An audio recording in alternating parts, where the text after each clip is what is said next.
Last week, we flew from the southwestern coast of Mexico to the legendary Riviera Maya. After landing at the Cancun airport, we traveled south, 2 hours by car to the town of Tulum, where we will be staying for the next 11 days. In this video, we're gonna find out what $250 a week gets you in Tulum, Mexico. We're also gonna check out the Tulum Archaeological Zone. So with all that ahead, let's get started.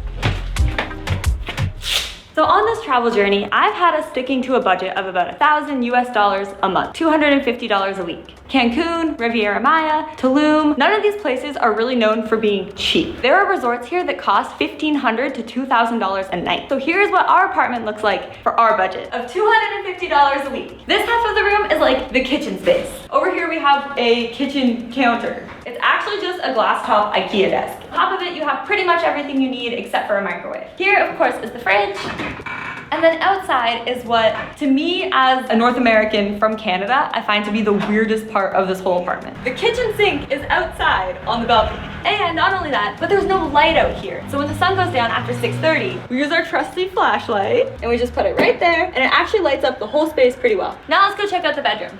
This is the closet space. There's no dresser or drawers to put stuff in, so we just hung it all up and then hung our backpacks up too. Anything that we couldn't really put on a hanger, we have here. Toiletries, backpacks, hats. Now over here, obviously, is the bed, and the worst part is the bathroom. It reminds me of an RV bathroom. This is the shower, this is the sink. And the most hilarious part is that right there is where the TV's plugged in. Also, if you'll notice, there's only one knob, which means there's only cold water. It comes out yellow with sediment in it. So we honestly haven't really been showering. As you can see, I'm rocking man buns. I'm just going dirty for a week, and then when we get to Medellin, I'm gonna take a shower. $250 in Tulum is kind of like camping.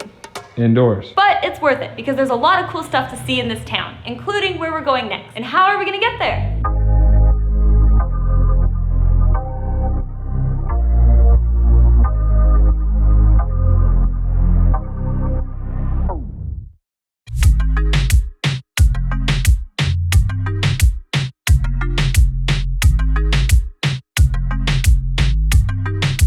While we pedal onward toward the archaeological zone, here are a few reasons why bikes are so popular in this tropical paradise. Tulum is broken up into 3 sections that are positioned kilometers apart from one another. That means if you are staying in town and want to hit the beach or check out some ruins, you are looking at hours of walking. There is also no real affordable form of car transportation as taxi services are expensive and Uber does not operate here. Car rental is extremely pricey throughout the Riviera Maya, as I'm sure you all remember from our last video. Rental car came to $145 for like just this trip. Not only is bike parking everywhere and the streets are filled with designated bike lanes, but the cost of renting one of these beauties can be as low as $5 US per day.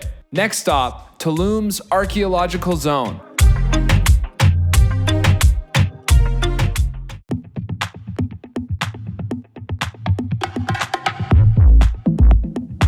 I feel like I've kind of been desensitized to ruins because of all the places that I've been that have been themed like ruins. But actually aren't ruins. No, I feel that. But you see them everywhere. You see them in restaurants, you see them at Mini Putt, you see them at...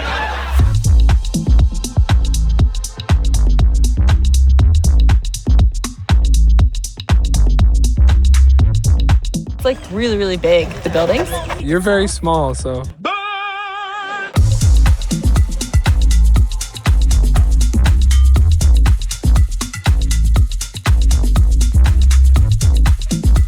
Just now we got to the edge so we could look out over the cliff and look at the ocean, and it is the bluest water I've ever seen.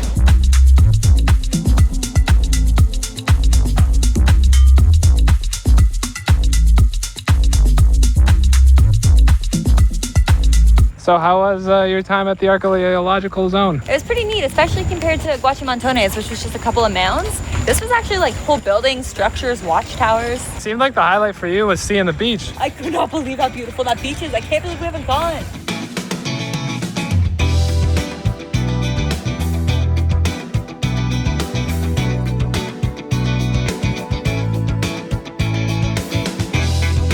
All right, we've come to a local fruiteria where we're gonna get our groceries for dinner.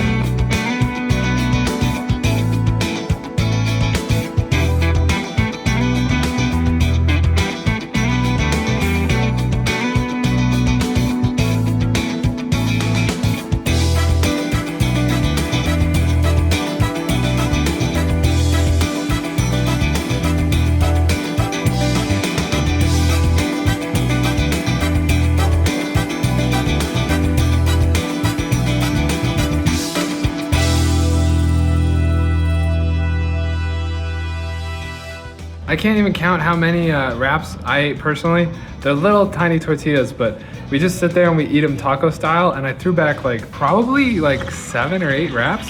What would you say? Yeah, probably like 7. All of that food for like $6. It cost us $10 to feed both of us for the day. When we started watching YouTube videos about travel, some of the first videos we checked out were other couples doing breakdowns of what it costs to live long-term in countries abroad. The reason why we were so interested was because we knew exactly what we were paying in Canada. And when we saw these videos breaking down to go and live long-term overseas and have these adventures, we thought, man, we can make something work. We left Canada with $20,000. We're down to 15,000 CAD in our bank account. We've seen about $5,000 come in from our job as content creators over the last 4 months. That means we spent about $10,000 in 4 months. That is way too much. I'm gonna try and bring our spending down every month, and we're gonna do that by taking buses instead of flying into future countries. Now we're about to go out and spend $6.50 on drinks at a bar. So we're going to a place called Palma Central.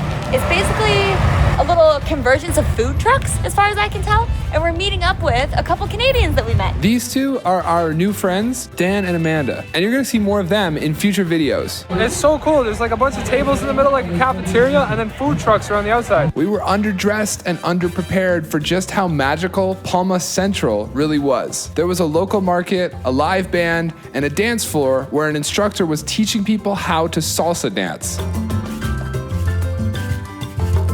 You have fun? Yeah, lots of fun. What a crazy cool place, huh? Yeah, that place is amazing, actually. So worth the 50 peso entrance. Did you enjoy this video? If you did, on the screen right now is a Watch From Beginning playlist where you can check out in order the first 16 episodes of our travel adventure. Also, make sure to subscribe so that you know when episode 18 drops. We will see you all very soon in that video.